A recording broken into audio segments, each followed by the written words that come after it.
morning. It's Monday, March 31st. Thanks for joining us on Up to the Minute. We're bringing you all the news, announcements, and events, along with a couple of special guests. I'm Dr. Amy Tan, Dean of HCC's English and Communications, and I'm joined by Dr. Nicholas Cox, our Interim Dean for Liberal Arts and Humanities. And today is Cesar Chavez Dolores Huerta Day. And we're going to rely on our resident historian, Nick, to tell us a little bit about that. Hey, yeah, sure, certainly. I'm glad to see HISD observes the day as a day of commemoration for the work of Cesar Chavez and Dolores Huerta.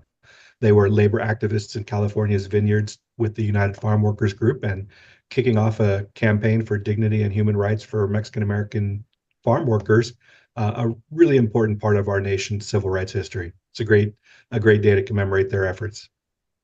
Yeah, it is. I know the kids aren't upset to have a day out either, but it is a wonderful reason to take a moment and reflect about this important part of our history.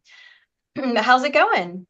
Well, things are good over here. We had a lot of events on Thursday and Friday, and it was great to see people at the Talent Strong Texas site visit and the Student Success Summit. Those are both great opportunities to focus on student success and see our colleagues and friends.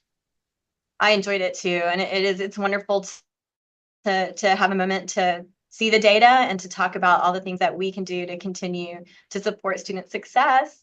And it's great to see you today, Nick. And we are always live on the Houston Community College District Facebook page. But how can people find us? Yeah, that's right. We are live on HCC's district Facebook page, Houston Community College, and we're also on our YouTube account.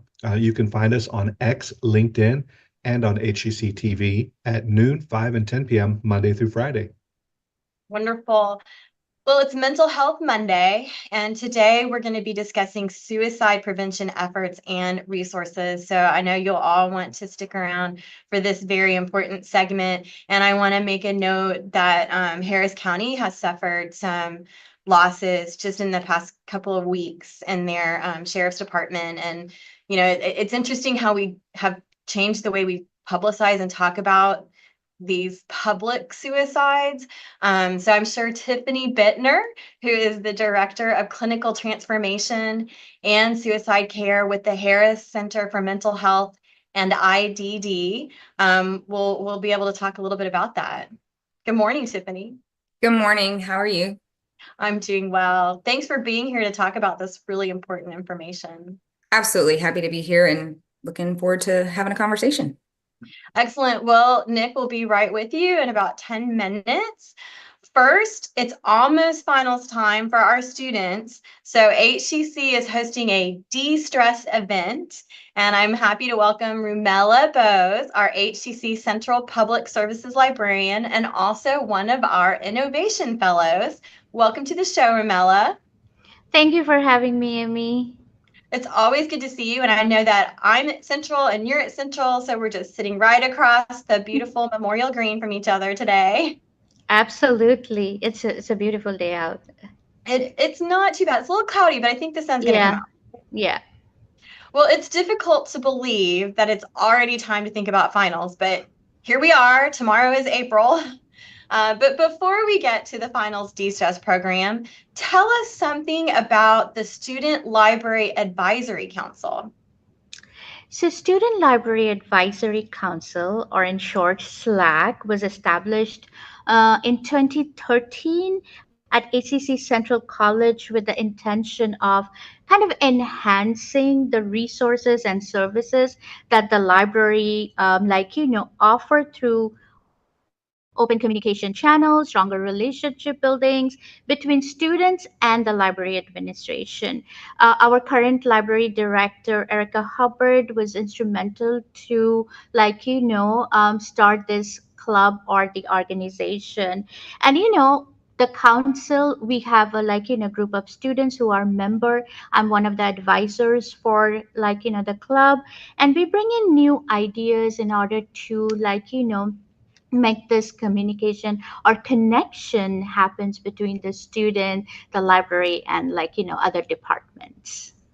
Yes, I'm familiar with the SLAC, and I am so proud of them and their efforts. They have a very strong voice on campus. They do a lot of work with the Student Government Association, and I really appreciate that shared governance model where the students have that active voice. And particularly, I know that they have had some real impact on the increased use of open educational resources and open access materials and really advocating for themselves.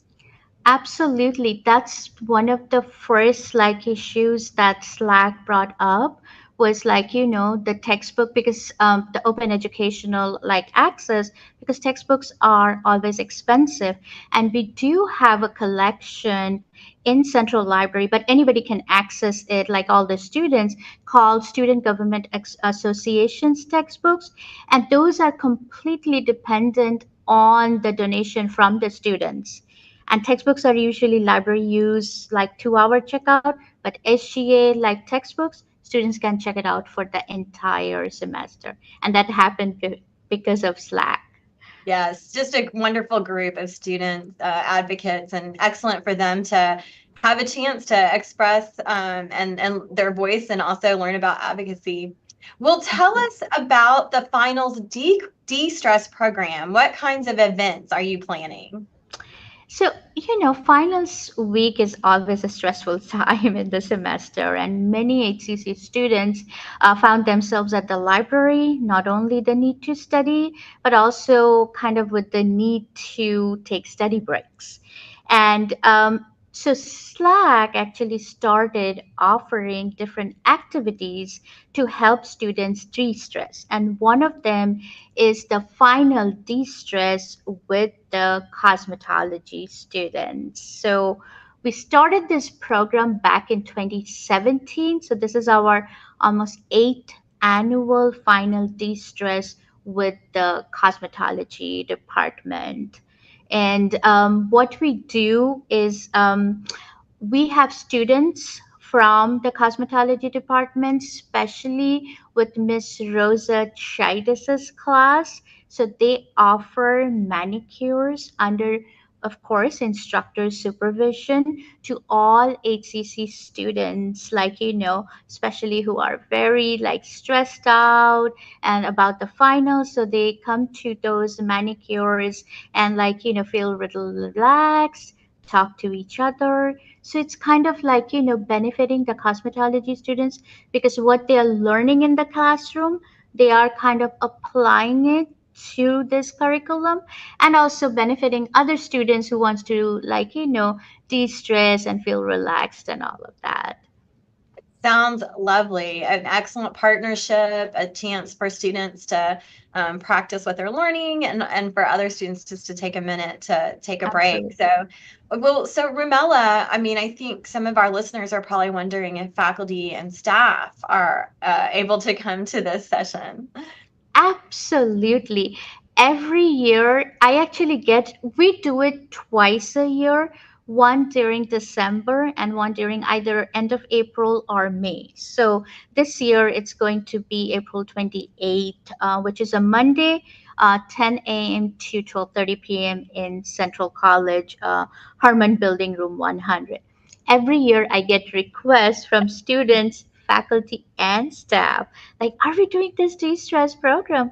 They are absolutely welcome to I'm attend. sure. Yeah, no, I'm sure it's incredibly popular. Well, before I have to let you go, tell me about your vision for the future of the Student Learning Advisory Council. You know, Library, sorry. no worries. What we always encompasses is like there are a lot of like, resources available in the library. So how we can make students or HCC community aware like different ways we can use those resources. So definitely like, through finals de-stress, we are bringing down our books on cosmetology, massaging, hair care, and all of that that students can check out.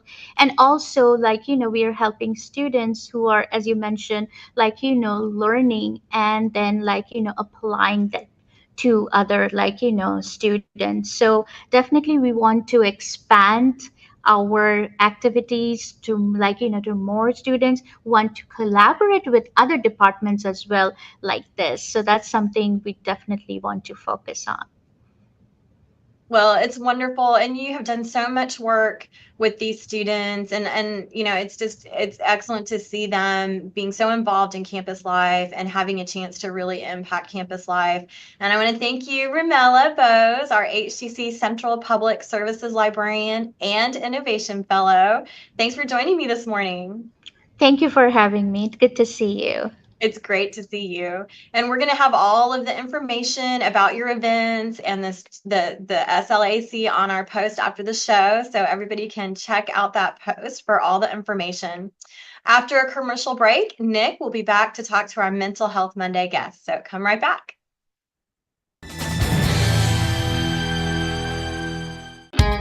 At Houston Community College, we make your lessons matter.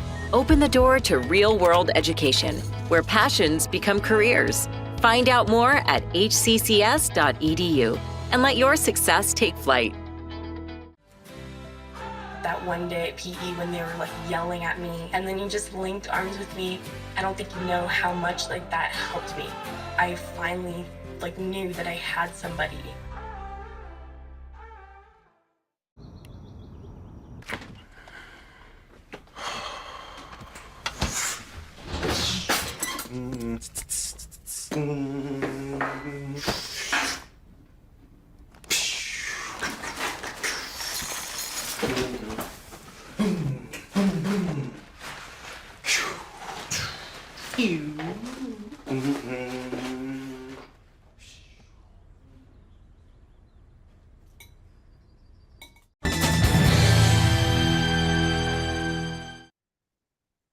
Well, welcome to the show, Tiffany Bittner, Director of Clinical Transformation and Suicide Care Initiatives for the Harris Center for Mental Health and IDD, and today's Mental Health Monday guest.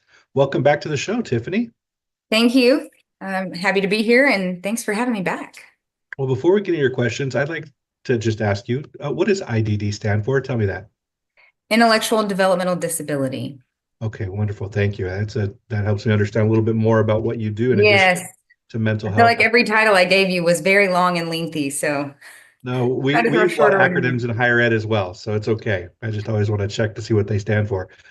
So today we want to talk to you about suicide, particularly among college students. And thoughts about suicide are more common than we think, especially among college students.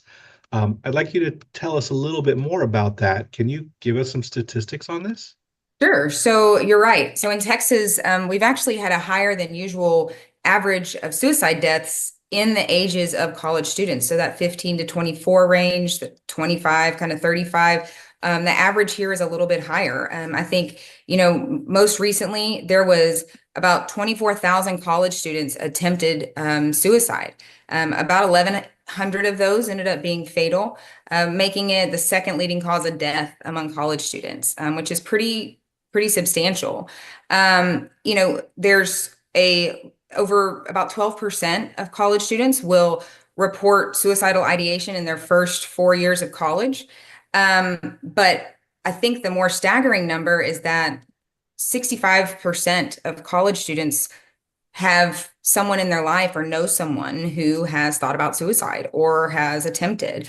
And so oftentimes when we talk about this subject, it's not an easy subject to talk about, right? And it's not necessarily comfortable for people to have those open conversations.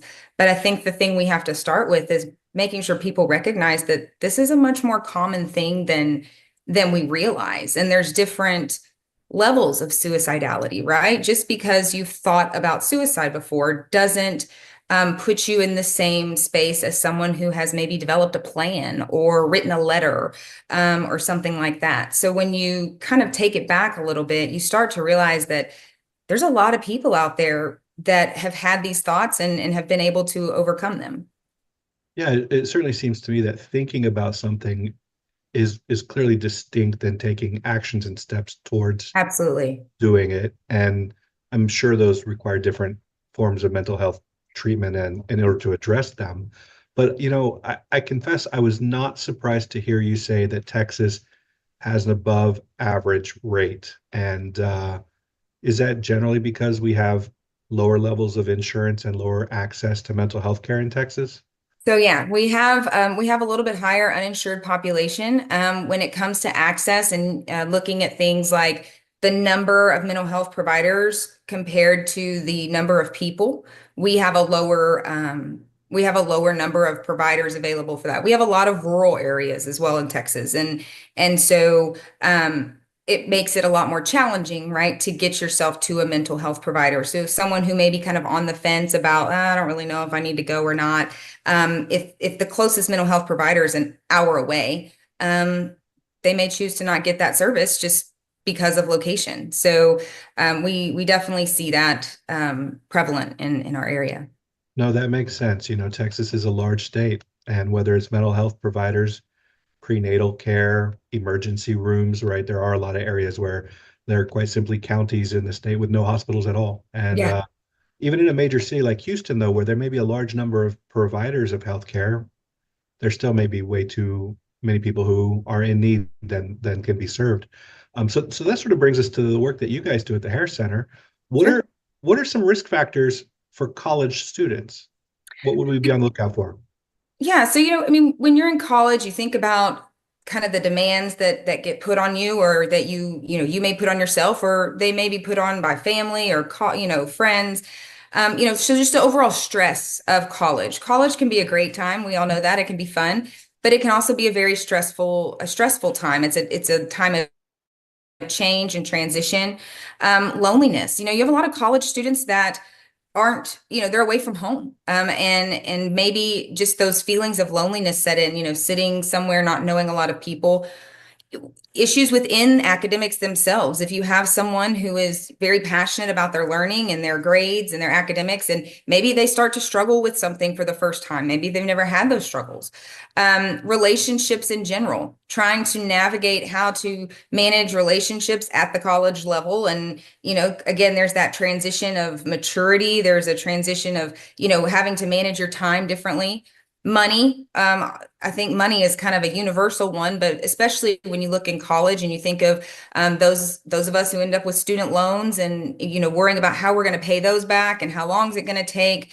And then just issues at home. You're away from home and you may know that things are going on at home and you're not there to take care of them. You're not there to have those face-to-face conversations. And so I think a lot of that can play into it. And the other reality that we have today is social media.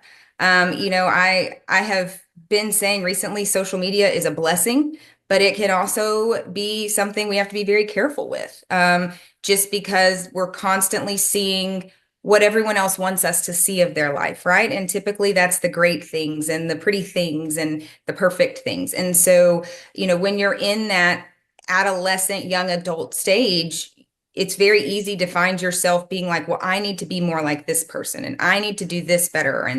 And so that can really catch us up as well. We talk a lot about the influence of social media on mental health on these Monday episodes, and it's certainly demonstrable and measurable that Oh, yeah. anxiety, depression, things Oh, like yes. are tied to that. So with a couple minutes to go, I'd like to ask, if we identify some students at risk or some people in our lives at risk, we know that language matters, but how should we talk to students, or how should we talk to people that might be struggling with these issues? Sorry, I have a little thing here at the house. Um, the thing is the first thing is using facts. I think a lot of times when we want to seem empathetic, we will sometimes use words that maybe sound more empathetic, but in reality, we just need to talk in factual terms. Someone has died by suicide, they had a suicide attempt. We don't want to say things like a committed suicide or something. So just kind of being thoughtful of how we talk about things and just using facts. And the other piece is when we go to talk to people, there's a saying out there that says, if you're already formulating a response before someone stops talking, then you're really not listening to comprehend, right? And so we have to be more mindful to listen to comprehend and not judge. And we need to make sure people know that they can talk to us and come to us, that it's a kind of a safe environment, because it's really not our place to say whether the reason they're feeling down is relevant or not. That's not for us. We're not there to judge that person. We're there to be a support for them. And another thing that makes, I think, challenges at times is people don't want to have the conversation because we oftentimes think we have to solve the problem. If someone comes to me with something, I have to solve it right now. And the reality is we don't. No one has to solve this problem. We have experts for that. We have doctors, we have people to go to.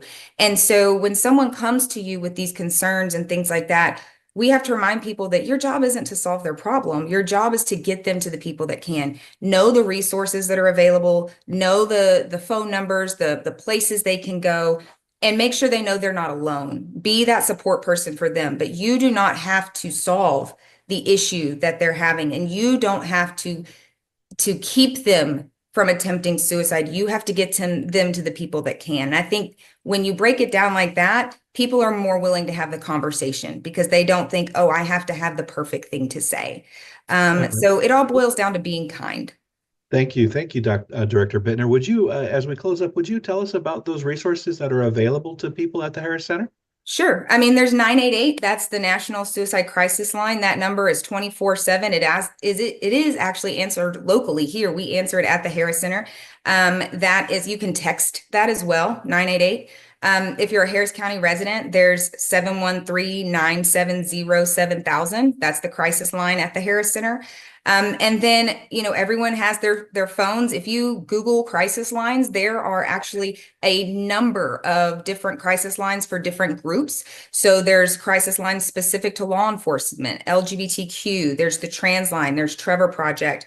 There's lines. So for people who feel like they want to talk to someone who they feel really knows their situation, you can find lines specific for that. Any local emergency room, if anyone's ever in crisis, dial 911. You can go to your local emergency room. So the resources are abundant. Wonderful. Thank you so much. This is Tiffany Bittner, Director of Clinical Transformation and Suicide Care Initiatives for the Harris Center for Mental Health and IDD, and our Mental Health Monday guest. And now, Tiffany, we'll have information in our post after the show about all those resources that you mentioned. Thank you again. Thank you. Well, coming up after a quick commercial break, Dean Tan and I will return with some news and announcements.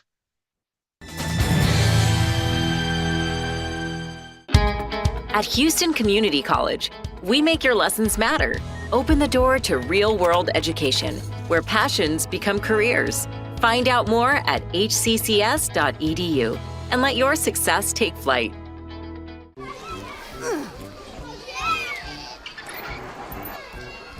If you love them enough to crawl into a play place to get them to come down, then surely you'll check nhtsa.gov/the right seat to make sure they're in the right car seat. Today I'm going to talk to you about physics. Come on in, girls. Let's go. This is the first rocket to get humans to Mars. Really tall. I'm a rocket structural engineer, designing and building parts of the rocket. You are the generation that will be stepping foot on Mars. Do I have a group of astronauts on my hands? Yes. You can become a rocket scientist or whatever else you want to be.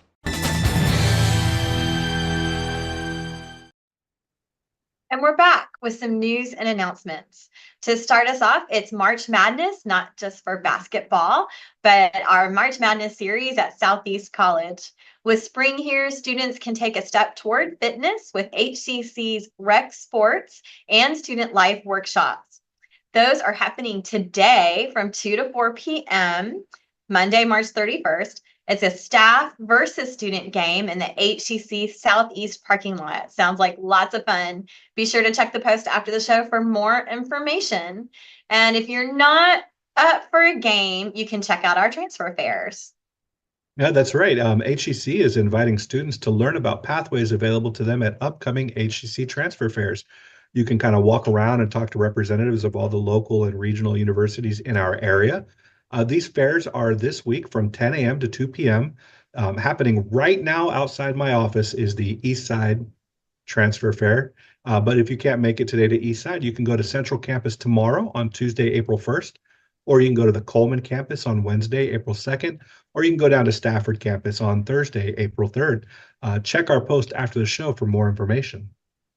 And springtime is also the time of all of our wonderful arts and music and drama productions. So we have a play for you, This Be, HCC Central Drama Production.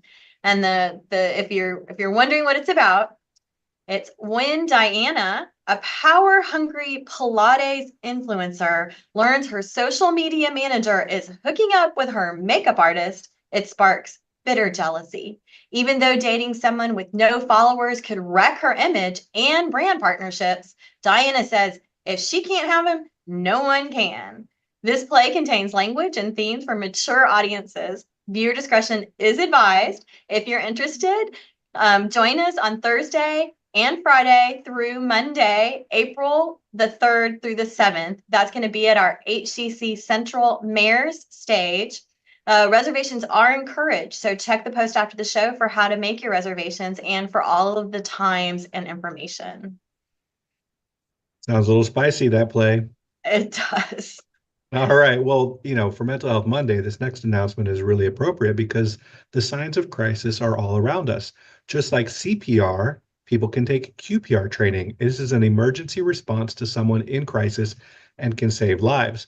QPR, which stands for Question, Persuade, and Refer, is the most widely taught gatekeeper training in the world for suicide prevention. This will be a virtual training on WebEx on Thursday, April 3rd from 1 to 2 p.m. Check our post after the show for more information. And if you're struggling to pay for school, there are financial aid options, so you can find out what works for you. HCC aid includes grants, scholarships, work study, and federal student loans. Students can take advantage of these by learning about their options to pay for college. Check our post after the show for information on how to do that. And then don't forget to register for your summer classes. Yeah, that's right. Summer registration is open. Make the most of the summer by locking in the classes you need to stay on track. I was just looking at my division's enrollment this morning, and 20% of those seats are already filled. So do not wait. Do not delay. HCC classes are still offered in a variety of programs, semester lengths, and a range of modalities, including traditional in-person classes, hybrid classes that are part in-person, part online. We have online anytime classes that are virtual and online on a schedule classes with virtual meetings. And of course, we have labs and hybrid labs as well. To learn more about HCC programs, start dates, and the options to cover your costs, go to hccs.edu/apply. That's right. Don't wait. Lock in your classes now. Nick, thanks so much for being here with me today. Thank you. It was wonderful. It's great to see you. And coming up for Tasty Tuesday, we have a Native American chef who is a James Beard finalist and whose new restaurant has been praised by Texas Monthly, Culture Maps, Tastemaker Awards, and more. And later for Good Works Wednesday, the Houston Area Parkinson's Society returns to talk about its Parkinson's Prom to celebrate its Special Awareness Month. Thank you all for joining us today, and we'll see you next time.